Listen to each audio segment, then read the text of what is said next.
Hello, everybody. Let's get started. Today, I want to talk about the Monster series that's been out lately, and I have just finished watching it. I guess it was, yes, I finished watching it last night, and I had pretty disturbing dreams last night. I'm not gonna lie. And it's just, I have very mixed feelings about it. If you're definitely only going to be here if you've watched Monster, otherwise you're not going to be here. So let me just show you. Oh, I don't know why I have kettle here. The Monster series, Ed Gein, and I have a lot to say about it, and I just hope you stick around. This series is something that if you watch, you're definitely going to be like, oh, I need someone to talk to about this. I mean, it's just a little bit too much to process, and you really need someone. You need to talk about it. I mean, I cannot just watch it and ignore it and not and just go by my day. I just can't. It's just it was too much a little bit. And it got me very interested about Ed Gein himself, Charlie Hunnam. And I mean, it's the first time after a long time that you see Charlie on screen, and he's finally in front of a camera, and the first thing that he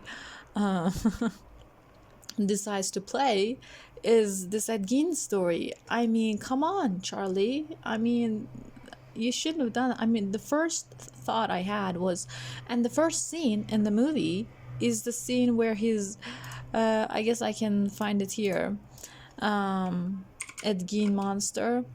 In the trailer, I guess we can see it right here. The very first scene is him. I don't know. What's it called? Wearing women clothes, and it's not in here. So I don't want the YouTube to block me, so I'm not going to show the trailer. So the first thing that you see is him wearing women clothes, like wearing a bra, and hanging himself. And I don't get the hanging part at all. I mean, like, I get why he was wearing the bras, but why was he hanging himself standing on a chair? I mean, he wasn't even hanging himself, it was standing on the chair. I mean, was it a punishment from his mom, or was it voluntarily? I really didn't get that scene. If you got the scene, please tell me what was going on in it. I mean, the first scene is him in such a humiliating scene, and I'm like for a second there I'm like, what? Charlie Hunnam is doing that? I mean, like, it's like, just don't. Why the hell would you accept to do something like that in front of a camera for millions of people to see? I mean, I don't know how many people are gonna see it, but for so many people to see, and the first thing that you decide to do is to get butt naked and wear bras in front of a camera in such a humiliating scene, and then it's like, just please don't. Why the hell would you choose? Why the hell would you say yes? And then the other interview I watched of him, he was saying how he was approached with this. He said they were in a meeting, and after 2 hours of Ryan Murphy talking about his new Monster series, he offers Charlie Hunnam, oh, do you want to play the role? And he's like, well, yes. I don't understand why he would say yes. I mean, if it were me, I mean, you just don't even talk to Ryan Murphy, is what you don't do. It's like, you see Ryan Murphy, you just stay the hell away from him. He's like sick in the head. He's way worse than his characters, is something I've realized. I mean, Ryan Murphy is like, if it's Ryan Murphy, it's gonna be something disturbing. It's gonna be something that you don't want to see. And he's absolutely gay, so obviously he's like publicly gay, and I feel like the only reason, I mean, it's my personal opinion, the only reason that he even offered this role to Charlie was because he was sitting in front of this very, very handsome guy, and he's like, oh, I'd like to see him naked. I'd like to see him perform all those crazy things that Ed Gein has done. And because he's gay and sick in the head, he would offer up that role to Charlie, and Charlie, the idiot he is, has said yes. I mean, I guess he didn't have his girlfriend with him at the time. Definitely she would have persuaded him not to accept this stupid ass role, and Yes. So, I mean, I don't really get it. I mean, look at him.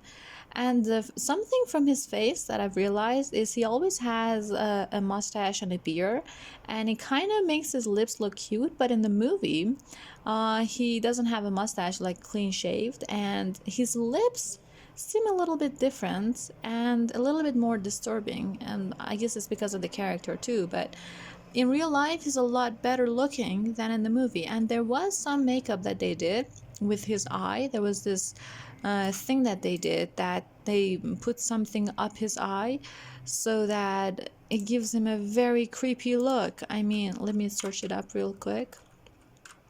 Charlie Hunnam, Ed Gein makeup. And the voice too. I mean, the voice is like, so here in the makeup, they put something on top of it. And yes, they put something, I don't want YouTube to block me. So they put something in there. So they make this eye look smaller and this eye looks bigger. And the whole time that you watch him is like, it's so creepy looking. It's so creepy. You don't want to look at that. I mean, the eye just looking like that. And then I went on and searched the real Ed Gein, and he does actually look like that. He does have that creepy looking face, that asymmetrical face, that one side is longer than the other. And for a second there, I was thinking, I'd better not trust asymmetrical faces. Yeah, you see right here, this whole eye thing. And the lips, look, he has way better lips here, and then here is just a little bit worse, just a little bit though, not too much. And then I'm like, maybe I shouldn't trust asymmetrical faced people. Maybe that's what made him crazy. Because I feel like I see that too with other cases. Like every time you see an asymmetrical face, there's something wrong with their head. There's something wrong up in their head. And I feel like maybe that's not accidental, or maybe it is, or I don't know.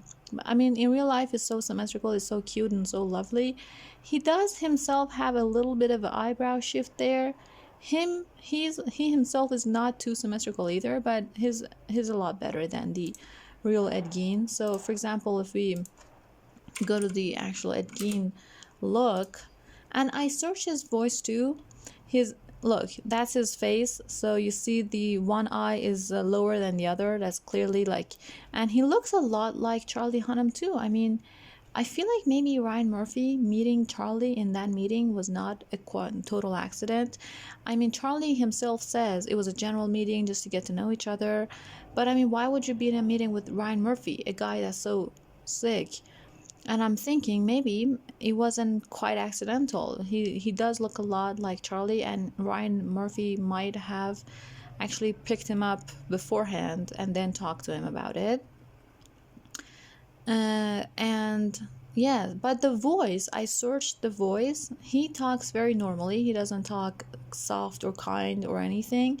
And they ask Charlie in an interview why he picked that voice, and he's like, well, I tried to understand his perspective of what it would be like for a guy that has only known his mother his whole life, his whole 7 years, and he only wanted the love of his mother, and the only thing that he never received was the love of his mother. And his mother would all the time keep telling him how she hated him, how she didn't want him, how she wanted to have a girl, and he never really got to have the approval of his mother.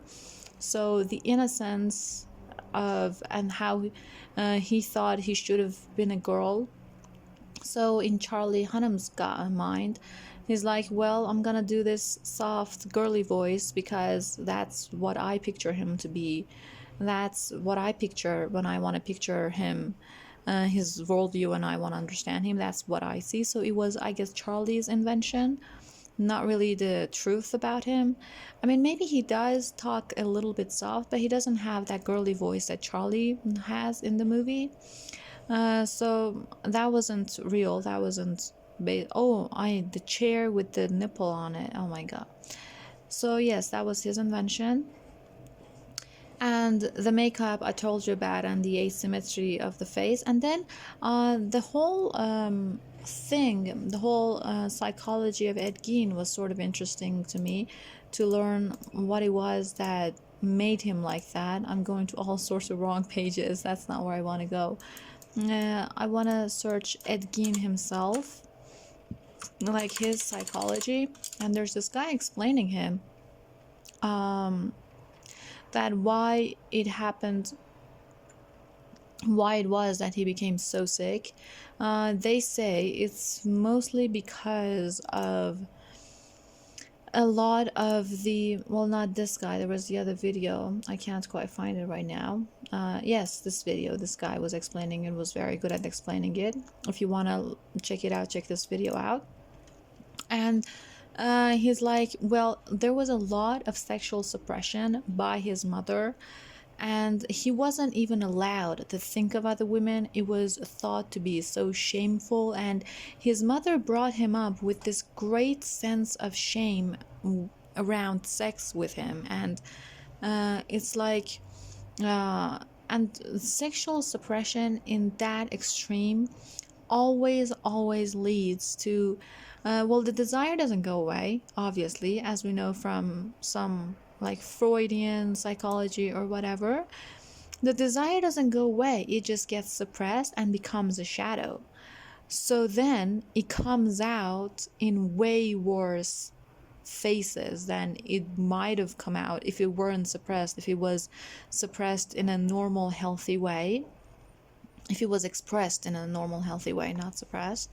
And that's really the key here. And I'm thinking really that why, like I also went to ChatGPT and searched the rates of serial killers, and it was definitely lowered now at this point in today's world. They only have the actual like numbers for US, but I mean, I assume in most parts of the world serial killer rates has been reduced dramatically because there's a lot less sexual suppression. I mean, back in the day, in the 1990s or like the 1940s, this Ed Gein guy was like in the 1940s kind of a thing, in the 1970s and 1990s and all that. There was a lot of sexual suppression, and a lot of serial killers were born there and were grown in that sort of an atmosphere. Because the more you suppress something, the worse it's eventually gonna come out. It's not fully, so it's never gonna be fully suppressed, so it's gonna come out some way, and it's gonna be ugly, and you won't like it. And in today's age, I guess, with the huge amount of free access to all sorts of things that you want to watch or do, or like the whole liberation of society, like society now is a lot more liberated, obviously we can all agree. And I guess that has really contributed to the decline of serial killer rates. And I asked ChatGPT this, and it said right now there are 50 active serial killers in the US, in like nationwide. But back in the 90s, it was like hundreds of thousands of active serial killers back in the day, like all operating at once. And just imagine how unsafe of a society that must have been, and how dramatically it's changed. And one very main reason, of course, is not sexual suppression, it's actually that we have way better detection for killers, and so if they commit a crime once, we catch it, so it doesn't turn into serial. So that's one thing. But also I believe, like, even if it wasn't because of the technology, it's totally reduced generally. I believe that. I mean, I'm not sure how correct I am, but I believe there's a lot less sexual suppression than it was back in the day, so it must have had some sort of an effect.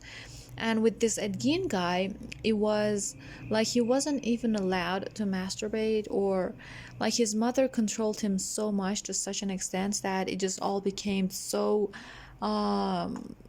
difficult and shameful for him, that the sheer amount of shame would just make him do all sorts of things. And he once, in an interview, the Ed Gein guy himself says that Once my mother brought home a pig and started to gut the pig, and I was sexually aroused and titillated by that scene. And I'm like, why on earth would a healthy guy ever be sexually aroused by a horror scene like that? And the only explanation I could come up with in my own head was his mother had taught him to be associating shame and grotesqueness with sex. So, in his mind, sex and arousal was equivalent to shame and something grotesque and something ugly and something not beautiful. So, when he sees a very ugly scene, and he himself in the movie, I don't know how accurate it is real life, but in the movie the Ed Gein character says that I get sick when I see the gutting of a pig, and the first time I saw it I vomited. So it must have been the first time that he was aroused by it at the same time. So he both was wait he both was sick by the scene, and at the same time he was aroused. Like if it's the same scene that is depicting, he was both vomiting and being aroused at the same time. And I think it's only because that in his mind grotesqueness and shamefulness was associated with sexual arousal. So even a shameful sight would arouse him. So he actually liked the grotesqueness, because sex previously was equivalent to shame and grotesqueness. So now you can reverse it too, and it would lead to the same result. So if you have sex and it's shameful, then if you have shame alone, then it's going to be sexual. So you see, I feel like it's because all of it was because of his mother's doing, and how she treated sex with him, and how she never allowed him to explore it such a way, and how tight of a grip she had over him and his sexual life and all that, that it just happened like that. Otherwise, I think it wouldn't have happened. I don't think we would have had an Ed Gein in life like that, to that extent. I think it was all the mother's fault to a very, very great degree. Well, not just the mother, society, and his mother in particular, and stuff like that. Like, he himself wasn't really the sole guilty person, and he wasn't even fit to stand trial because of insanity, because he had schizophrenia. And I don't know how the schizophrenia plays into it. I feel like even before schizophrenia, he was having that large shadow regarding sex and around sex. And then the schizophrenia comes on top of that, like adds salt to the wound or something. I think it's a situation like that. Like, the schizophrenia alone wasn't the reason why he committed all those acts. It was like his prior history with sexual experience that happened and resulted in something like that. So, and the fact that there was something this is the mother, and as soon as I saw her, I remembered she's the mother in Sheldon movie, like the Big Bang Theory, not the young Sheldon, the Big Bang Theory movie. She's the Christian mother, and in here she's playing Christian again. I don't know if she's really that Christian in real life too, and that's why they keep picking her as the Christian mother. I don't know if that's true. Anyway, what was I saying? Yes, and in the movie, it was very interesting to me to find out that Ed Gein, at the end of his life, at the time that he's in the mental hospital locked up, he actually helps with catching Ted Bundy. He helps the FBI with catching Ted Bundy. That was like so amazing to me. It was like, yeah, you see here, Ted Bundy is also mentioned here. In the series, at the end of his life, he's like, oh my god, I finally did something well, and I finally contributed back to society. And in the movie, in the series, he's talking about a guy named Theodore, and he goes by the name Ted, and his Ted Bundy actually has sent an a letter to another killer, and the other killer sends Ted's letter to Ed Gein. And in the letter, Ted's like, "Oh, you guys are my hero. I'm gonna make you proud." Like, not that, but like something like that. And I'm gonna attack an entire dormitory of college girls. I don't know if it was a dormitory or what. And I'm gonna like do a big number and just watch out for my work and stuff like. And he was like bragging about it to his idols, which was another killer and Ed Gein. And then it's like, oh my God, Ted Bundy's actually done that, and he's gotten inspiration from these other killers, and he wanted to make them proud, and that's why he committed his murders. And Ed Gein is actually the guy that helps catch Ted Bundy, which is just like mind blowing. And then I didn't connect the dots about Ted and Theodore in the beginning, but then there's this scene where Ed Gein is watching the television, the news, and they say, "Oh, we got Ted Bundy, the guy that was killing all these college girls." And I'm like, "Oh my God, the Theodore, the Ted, that's Ted Bundy. Oh my God, Ed Gein and Ted Bundy were living in the same sort of an era and time."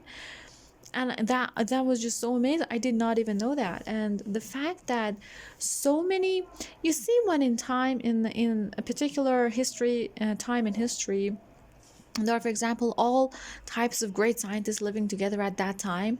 Like in time of Einstein, there was also all these other great scientists that they all lived together concurrently. And then there's this very big explosion and implosion. I don't know which word, explosion of science at that very particular era in history. It's because they're all living together and pushing each other forward and driving inspiration and contributing back, and like this feedback loop of helping each other move something forward. And then there's the same, I guess, with serial killers too, which is like mind-blowing that they all boomed at around the same time, and all after Ed Gein. And Ed Gein is supposedly the first hero for all of them. I mean, that's what the series suggests. I'm not exactly sure. I haven't researched it well. But supposedly Ed Gein comes first, and then after Ed Gein, all these other serial killers derive inspiration and start doing all the same thing. And then there's this boom in serial killer number in history in that particular time frame of history, and which is just mind-blowing. And Alfred Hitchcock, oh, it's the director, yeah. His name is associated with horror. I don't know. I guess again in an Eminem song there was like Alfred Hitchcock and some mention of his name, and that's how I knew he's mentioned is associated with horror movies. But it's the first time I'm seeing him right now.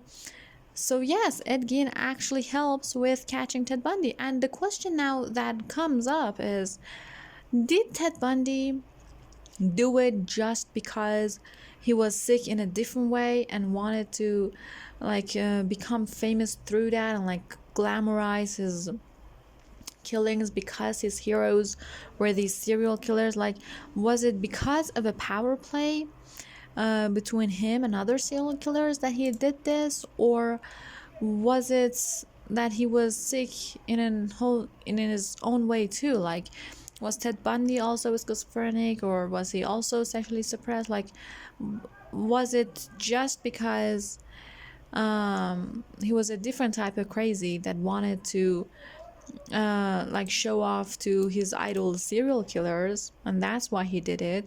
Or was he really sexually sick that he did it? I mean, which was it for Ted Bundy is the question that I'm now having. I guess it's the latter. I guess it's the one that he wanted to show off. I guess he wanted to show off. He wasn't really sexually sick. I don't think so. And even to the last day, he doesn't admit to killing those girls. He doesn't admit it. And that's like, he admits it to the one girl that he was with, the last girl that he was with, but he doesn't ever admit it publicly. And he just doesn't give you the satisfaction of admitting his guilt. I guess that was really a very brutal thing to do. So, I mean, let me just bring up Wikipedia for a minute, see if he was really sick or not. I mean, I had watched previously another series about Ted Bundy. I didn't really get it. It was just like something like that. I only at the end did I get the fact that Ted Bundy was a serial killer. I mean, I didn't know before the fact. I hadn't even heard of a Ted Bundy. So only at the end of the series, I was like, oh my God, he was really a serial killer. Only then did I connect the dots. So I didn't really pay close attention to his relationship, to the relationship of him and Ed Gein and the other killer, and like how all that thing played out. Only now I'm realizing it. But I don't know, and to think that somehow Ed Gein was sort of an inspiration to give birth to all these other serial killers is a little bit unsettling to think about. To think that one sick kid, because he really was sick. I mean, I really feel for Ed Gein. He wasn't born an evil man. He wasn't born a devil. He was made into that by his mother and his sickness. And so I really can't blame Ed Gein, and think that just a sickness that was unrecognized and that went unrecognized for a long time, and that led to all these murders and all this stuff, that sort of just sickness that could have been healed, that could have gone that he could have gotten treatment for had he been recognized, that could have all been prevented, and Ed Gein wouldn't even do all these things, and then he wouldn't inspire all these other killers. I mean, to think that he was the inspiration for a lot of things following afterwards is just a little bit unsettling to think about. Like, to think that one little change of history could have prevented all this, and it didn't, and it's just a little bit not good to think about. And again, in the series, I want to go back to the series and the scenes, and Ryan Murphy. And the thing about Ryan Murphy is he had previously made the season 2 about Menendez story, and in the Menendez story I had previously read everything there was to read and watch every courtroom video there was to watch about the Menendez case. So I was very well read on the Menendez case, and then I heard afterwards that they were making a series about it too. So then I was anticipating to watch this series. So I knew, I knew the whole picture of it, and then I watched the series, and I was outraged the entire time about the Menendez story series, because it was so untrue. A lot of it was so untrue. A lot of the very important details and minutiae were misplaced in a way that just changes your entire perspective on Menendez case. So that's just entirely outraging. So the general storytelling was good. It was like generally true, but the little details are the things that matter, and they were misplaced, and they were told in a misinformation sort of a way. So that was really outrageous to see that a lot of people won't have come into the series having all the information that I had about the Menendez case, and they would just see the series only and judge it for what it is, and be so misinformed about the case and be outraged with the brothers as well.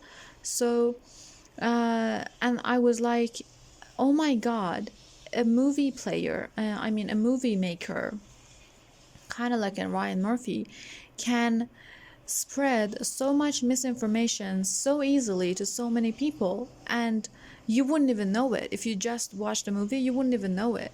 And with watching this series, I kept having that in mind, that what if he's not really telling the story? What if he's doing the same that he did with Menendez case, and he's what if, I can't trust his storytelling anymore. I can't trust that he will be fully and completely honest with me. And in that case, I constantly kept thinking, well, what if that's not how it really happened, and how can I ever even know? Well, with Menendez case I knew, but with this one I don't know, so how can I trust him? I've lost a bit of faith in him. So, and the fact that he makes everything into this dramatized gay version of his own filter of the world, and I kind of didn't want to trust it. I watched the series uh, tongue in cheek, sort of. I guess I don't know if that's how I should use it, but I sort of watched it, not taking it seriously enough, and like as one lens of how the story happened, and I just don't understand why. And the fact that Ryan Murphy's made a lot of movies, right?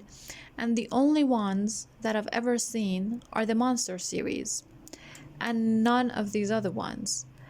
And I'm wondering if the whole message in this last series is true. Like, there is horror in the Monster series, there is grotesqueness being displayed, but why am I watching? Why is his Monster series the only one that has been so populated and publicly talked about, and so that sells that much, that is watched so much? Like, is it really something wrong with us or something wrong with Ryan Murphy?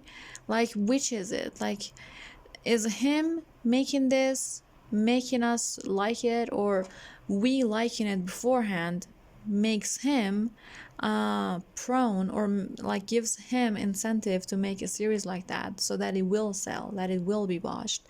And I guess it's like a feedback thing, or maybe collectively we are all a little bit Ryan Murphy, and we're all a little bit sick in the head, and that's why we even watch this. Like, otherwise, why would we even watch it? Why would I even come here talk about it? And I was a little bit hesitant to make this video about Monster series, but something like this, something like Monster, is something that just doesn't leave you, and it makes you want to talk about it, and we talking about it is making everything worse. And I don't like that. I don't like the fact that it has such a gravity towards it, that it makes you, that it pulls you in, and you can't easily let go, and you have to talk about it to let go. But then the more you talk about it, the more people are going to hear it, and the more people that are going to be pulled into the gravity as well, and like this whole perpetual vicious cycle of never ending horror. And I don't know how to get rid of it. I guess there has to be a stop point at some point, and I don't know why that is. I guess psychologically it can be somehow explained, but I don't know. It's like a truth that you don't want to admit to yourself. Kind of like Ted Bundy. It's something that you do and you like, but you don't want to admit. And I guess that's the sad part about it. And yes, so, and then the Menendez case, I also want to add this, that in the series, he had tried to say it and to tell the story from different perspectives. So one episode it was only Eric's perspective, and one episode it was only Lyle's perspective. In the other episode it was the parents' perspective. In the other episode it was the what was his name, Ozil's perspective, and the other was the media's perspective. So it was trying to tell it from all these different perspectives, but even the ones that were from their perspective wasn't told right, and that's what outrages me. Like, the little things that he could have not included, and he could have given credit to the boys, he doesn't, and he gives it to the other people, and that kind of is a little bit outrageous. And I don't know who's right in the Menendez case. I don't know if it's the boys or if it's the parents, but I mean, you really can't know for sure. But watching their courtroom videos, the only thing that really made me believe them is the courtroom videos that I watch for myself, that I don't have to take anyone's word. And especially the part where they talk about sexual abuse. I guess we're getting off track, but it's the Monster. So the Monster series, in one series, has talked about Menendez case, so we're not getting totally off track. So the Menendez case, there's this one part where they talk about the sexual abuse, and they are crying their eyes out. And in that scene, well, it's not a scene, in that moment where they're crying about retelling of their abuse, the crying is just real. okay? The crying is so real that there has been so many movies made of that particular scene that they're crying, and there are very good actors trying to make it as real as they can to act that crying scene, and they are very good actors, and they want to portray the sadness. They actually want to do a good job of the crying, but even they can't come across as authentic as the boys themselves did. So even like very well paid actors that want to portray a scene that has a lot of sadness in it, and they want to cry as real as they cannot cry in a believable way. That's the only thing that really made me believe in the Menendez brothers, because here are these actors that are paid to cry, that are going through trainings to cry in that scene in a very believable way, and that's their only job to do, to cry in a believable way, and they still come across as very, very fake. But when you watch the brothers, who are not actors, but they cry like that in a courtroom, you have to believe them. And if you believe them about the sexual abuse story, then you have to believe their story, that their father was willing to kill them over the secret coming out. It can't be one or the other. It has to be one and the other. So if you believe the sexual abuse, which there's a lot of proof for, then you have to believe the rest of the story as well. You have to believe that they were really afraid of their father. Because if a father is capable of abusing you in that way, then he is capable of killing you too. So, you have to believe both stories. And that's why I really believe the Menendez brothers, and the fact that Ryan Murphy portrays them in such a distorted way in the Menendez series is just not cool. It's just really outrageous. I was outraged as a follower of the story, let alone the boys themselves, who are alive and who are fighting for their parole at the same time. So for two guys that their lives can be affected by a movie that you're making, and to come out and spread so much misinformation about lives that can be affected right now in real life, is just outrageous. Like, wait until they're dead and make the movie, okay? Just don't make it now and spread misinformation now when they're actively pursuing a parole hearing, and public opinion does affect those kinds of hearings. I mean, they're gonna say no, but it does affect it. So the whole idea of making a series about living people is outrageous, and let alone coming out and spreading misinformation about it is just really outrageous. So it was not cool, and since that moment I really didn't like Ryan Murphy anymore. I mean, I never even knew him, but after the Menendez case I became to know him, and after that I became to detest him and dislike him too. And he's also gay, so of course he's gonna pick the Menendez story. So yes, I just want to show you the crying scene in here real fast if I can. I don't know, and it's not really there. You can search it yourself, and you go ahead and you compare the two cryings of Eric himself on the stand and the actor, and you tell me if that's not real. You tell me if that's fake, because the actor that doesn't want to seem fake is being fake. So Eric, that's not an actor, was definitely not fake and couldn't have faked it even if he wanted to. So that's my 2 cents on the matter, and let us all go and have a good time, good night, and whatever. So that's it for today. Don't forget to like and subscribe. Please like and subscribe, and comment as well. Let me know what you think, and goodbye.